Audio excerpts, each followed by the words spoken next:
Good morning, students. Let's continue our chapter classification of elements. आज हमारा इस chapter का लास्ट टॉपिक है जो कि anomalous properties of second period elements है। अब सबसे पहले इस टॉपिक के बारे में बताने से पहले एनॉमलस वर्ड का मतलब मैं बताऊंगी। एनॉमलस वर्ड का मतलब होता है डिफरेंट। सुनने में बड़ा ही टिपिकल सा लग रहा है बट इसका मतलब बिल्कुल सिंपल है, डिफरेंट। कि सेकंड पीरियड के जो एलिमेंट है, पीरियड मतलब पीरियडिक टेबल में जो सेकंड पीरियड है उसके जो एलिमेंट्स हैं उसका जो बिहेवियर होता है हमेशा क्या होता है, डिफरेंट होता है। उसकी प्रॉपर्टी डिफरेंट होती है। ऐसा क्यों? जबकि हम पीरियडिक टेबल में एक ग्रुप या एक पीरियड के अंदर एलिमेंट्स को इस अकॉर्डिंग रखते हैं कि उनकी प्रॉपर्टी सेम हो, राइट।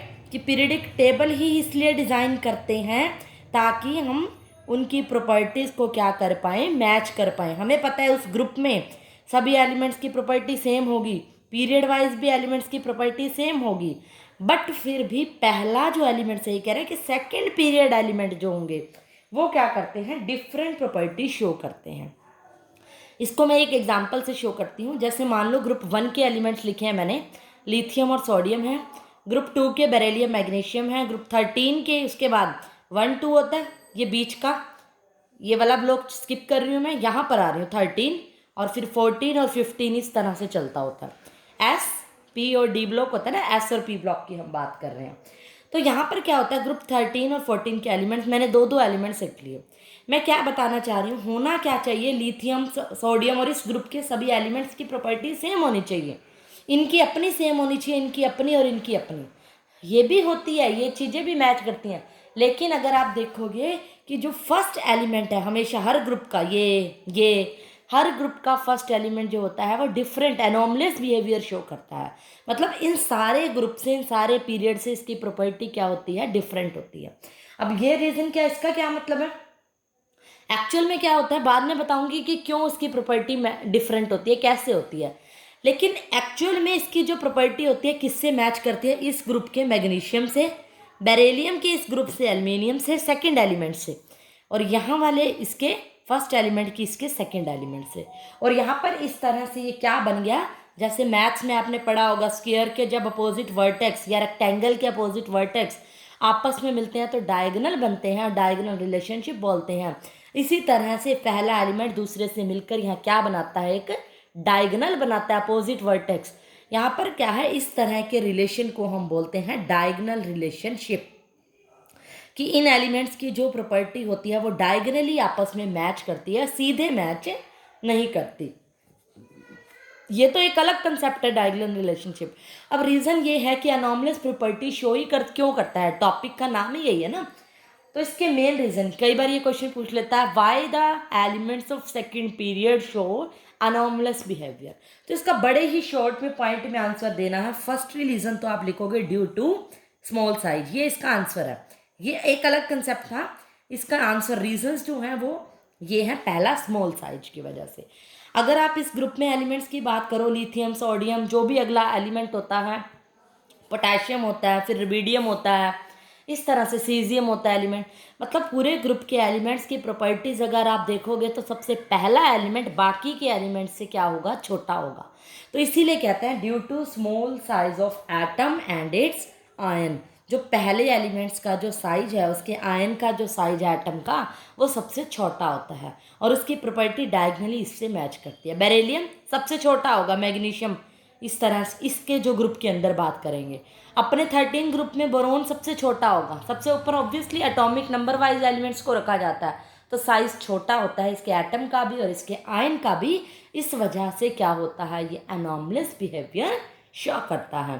तो हम यही पढ़ते हैं ना, जैसे ही हम साइज की अगर हम बात करेंगे तो सबसे पहला एलिमेंट क्या होगा, छोटा, फिर इंक्रीज, तो सबसे पहला तो सबसे अलग होगा, छोटा होगा। तो ऑब्वियसली सबसे पहले की प्रॉपर्टी क्या होगी, डिफरेंट, क्या होगी, स्मॉल साइज। दूसरी जो है large charge and radius ratio भी बोल देते हैं। लार्ज चार्ज और रेडियस रेशियो ये कोई बहुत ज़्यादा इंपॉर्टेंट नहीं है, ये वाला रीज़न सेकंड ना, इसकी स्टडी बहुत ज़्यादा डिटेल में है। बस आपको पता होना चाहिए छोटा एलिमेंट है सॉरी, तो उसके ऊपर क्या आ जाएगा, चार्ज भी क्या होगा, बड़ा होगा। जितना छोटा एलिमेंट है उसके ऊपर चार्ज अटेन करने की जो प्रॉपर्टी होगी वो क्या होगी, वो ज़्यादा होगी, लार्ज चार्ज होगा। और रेडियस रेशियो भी बोल देते हैं, मतलब उनके रेडियस की रेशियो जो हमने इस चैप्टर में पढ़ा है ना, एटॉमिक रेडियस, मेटालिक रेडियस, उनके रेडियस की रेशियो भी क्या होगी, वो भी लार्ज होगी, या ये कह लो या चार्ज लार्ज होगा। थर्ड जो प्रॉपर्टी है, इसका रीज़न है हाई इलेक्ट्रोनेगेटिविटी। हाई इलेक्ट्रोनेगेटिविटी क्यों है? अब जो ये एलिमेंट देखेंगे लिथियम है, सबसे ज़्यादा हाईली इलेक्ट्रोनेगेटिव होगा अदर के कंपैरेटिव में। फर्स्ट मेंबर की हायर इलेक्ट्रोनेगेटिविटी होती है as compare to other member, इसीलिए इसकी ग्रेटर टेंडेंसी होती है, इसीलिए ये सबसे ज़्यादा कोवलेंट बॉन्ड बनाता है। लेकिन बाकी जो एलिमेंट देखोगे ना, आयनिक बॉन्ड बनाएंगे। सोडियम सुने होंगे आपने, कंपाउंड नमक NaCl, साल्ट क्या करता है, आयनिक कंपाउंड जो हम पढ़ते हैं, इलेक्ट्रॉन लेता है और देता है, लूज और गेन करता है। लेकिन जो लिथियम ऐसा कंपाउंड होगा अकेला इस ग्रुप में जो कि कोवलेंट बनाता है। क्यों? क्योंकि इसकी इलेक्ट्रोनेगेटिविटी सबसे ज़्यादा होती है, हाईली इलेक्ट्रोनेगेटिव होता है। इसी तरह बेरिलियम मैग्नीशियम में अगर अदर एलिमेंट्स की भी बात करें, कैल्शियम होता है अगला, इस तरह से जो भी ग्रुप के एलिमेंट्स हैं, जो बेरिलियम है वो सबसे छोटा है, सबसे छोटा होने की वजह से हाई इलेक्ट्रोनेगेटिव है, इसी वजह से इसकी टेंडेंसी जो होती है कोवलेंट बॉन्ड बनाने की ज़्यादा है। लेकिन बाकी आप एलिमेंट्स देखोगे, MgCl2 सुना होगा आपने, क्या बनाता है, आयनिक कंपाउंड बनाता है। इसी तरह एल्यूमिनियम भी अगले ग्रुप पे पहुंच गई, AlCl3 आयनिक कंपाउंड बनाते हैं। ये सारे कंपाउंड आयनिक हैं, लेकिन इनके जो फर्स्ट एलिमेंट है वो कोवलेंट बनाते हैं, इसीलिए कहा जाता है कि ये एनॉमलेस यानी डिफरेंट बिहेवियर शो करते हैं। सो क्लियर हुआ ये पॉइंट। लास्ट जो इसका रीज़न है वो है बड़ा important, non availability of D orbitals. ये बड़ा इंपॉर्टेंट पॉइंट है, इससे रिलेटेड आपको आगे भी कई चीज कंसेप्ट क्लियर होंगे इन देयर वैलेंस शेल, तो ये बड़ा अच्छे से समझना है। कहता है कि non availability of D orbitals, किसकी बात कर रहे हैं हम, सिर्फ पहले एलिमेंट की बात कर रहे हैं। ये जो एलिमेंट होता है, क्योंकि सेकंड पीरियड की बात कर रहे हैं ना, सेकंड पीरियड के अंदर तो यही एलिमेंट आते हैं, और इधर से पीरियड वाइज देखें तो ग्रुप का तो एलिमेंट क्या होगा, पहला ही होगा ना, तो इसलिए कंफ्यूज नहीं होना। सेकंड पीरियड के सारे एलिमेंट यानी हर ग्रुप का अपना पहला मेंबर, ये चीज़ ध्यान रखना। तो क्या है ये non availability of D orbitals, इसमें क्या होते हैं, डी ऑर्बिटल नहीं होते। डी ऑर्बिटल्स की बात हो रही है, मीन्स इलेक्ट्रॉनिक कॉन्फ़िगरेशन है। अब मैं कॉन्फ़िगरेशन करके देखती हूँ, पहले दोनों के, एक ग्रुप के दोनों एलिमेंट लिथियम और सोडियम दोनों की कॉन्फ़िगरेशन करके देख रही हूँ। लिथियम की कॉन्फ़िगरेशन करोगे तो 1s2 2s1 आएगी, सोडियम की करोगे तो 1s2 2s2 2p6 3s 2 2 4 6 10 और 1 11, और 3 शुरू हो गया तो थर्ड शेल शुरू हो गया, मतलब 3s 3p 3d भी होते हैं, अपने को पता है। उसके अंदर तो जीरो है, कुछ भी नहीं है, ये लिख सकते हैं ना, क्योंकि हमें पता है वैलेंस शेल के इलेक्ट्रॉन, मैंने कहा था कैसे देखते हैं, उसके प्रिंसिपल क्वांटम नंबर को देखते हैं। अगर तीसरा शेल शुरू हो गया तो मीन्स वैलेंस शेल में कितने इलेक्ट्रॉन हैं, 1, और इसका मतलब उसके बाकी जो ऑर्बिटल है सब शेल है p और d, उसके अंदर कोई इलेक्ट्रॉन नहीं है। हमें पता है 3 के अंदर पॉसिबिलिटी 3s होता है, p होता है और d है। इन्वॉल्व तो हो रहा है थर्ड ऑर्बिटल, लेकिन उसके अंदर इलेक्ट्रॉन नहीं है। इसके अंदर क्या है, और इसके अंदर 2 है, लास्ट में क्या है, प्रिंसिपल क्वांटम नंबर 2 है, और 2 के अंदर कोई डी ऑर्बिटल नहीं होता। क्या हमने सुना 2d ऑर्बिटल, नहीं, डी ऑर्बिटल 3 से ही शुरू होता है, इसीलिए कहा जाता है non availability of D orbitals. इसके अंदर कोई भी और इन्वॉल्वमेंट नहीं होती डी ऑर्बिटल्स की, चाहे इसके अंदर होती है चाहे वैकेंट है, बट 3 नंबर शुरू हो गया, 3 के अंदर डी आता है, चाहे वो वैकेंट है, लेकिन है तो सही, इसके अंदर D orbital, vacant D orbital होता है, और इसमें अंदर तो वैकेंट भी नहीं होता, खाली भी नहीं होता, क्योंकि 2d होता ही नहीं। आगे बात समझ, क्योंकि छोटा है, छोटा नंबर है तो छोटे ही सब शेल के अंदर इसकी कॉन्फ़िगरेशन होगी। ये थोड़ा सा बड़ा है, हालांकि इसके अंदर भी ये बात कंफ्यूज नहीं होनी, इसके अंदर भी डी ऑर्बिटल की फीलिंग नहीं हो रही, लेकिन आगे आगे इस ग्रुप में और एलिमेंट्स की बात करोगे बड़े, वहाँ तो डी ऑर्बिटल आएगा ना, तो इसीलिए मैं वैकेंट वर्ड यूज़ नहीं कर रही। डी ऑर्बिटल इन्वॉल्वमेंट शुरू हो गई है, लेकिन यहाँ पर तो डी ऑर्बिटल का पहले एलिमेंट में जिक्र भी नहीं है, तो इसीलिए कहते हैं non availability of D orbital in their valence shell. इसके वैलेंस शेल में तो डी ऑर्बिटल इन्वॉल्व ही नहीं होता। ये बड़ा ही इंपॉर्टेंट पॉइंट है इसका। फर्स्ट, थर्ड और फोर्थ, ये पॉइंट बहुत इंपॉर्टेंट है। तो अगर पूछा जाए एनॉमलस बिहेवियर का रीज़न, तो ये 4 रीज़न इनको एक्सप्लेन करना है आपने।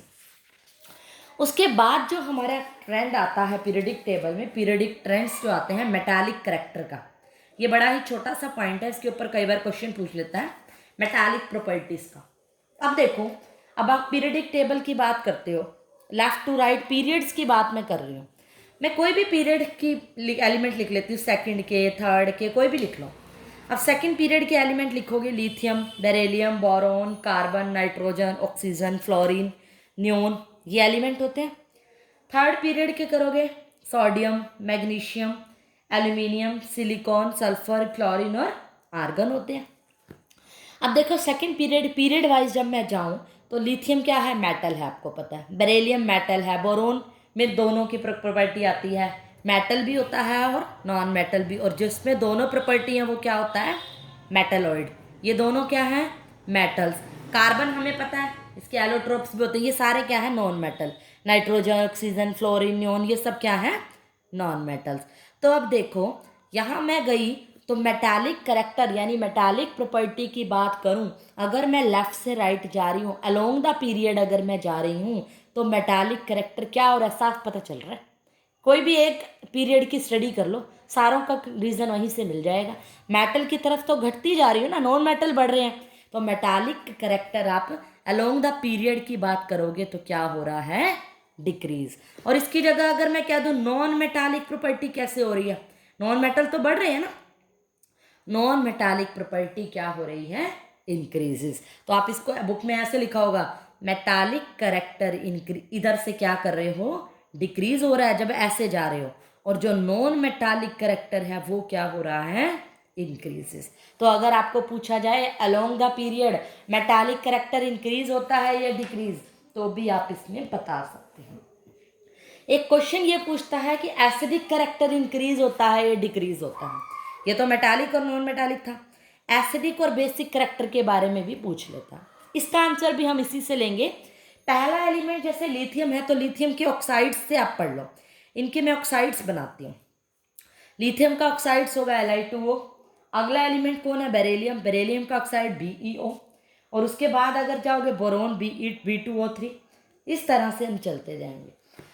आपको एक बात पता होनी चाहिए कि जो मेटल का जो ऑक्साइड्स होते हैं वो कैसे होते हैं।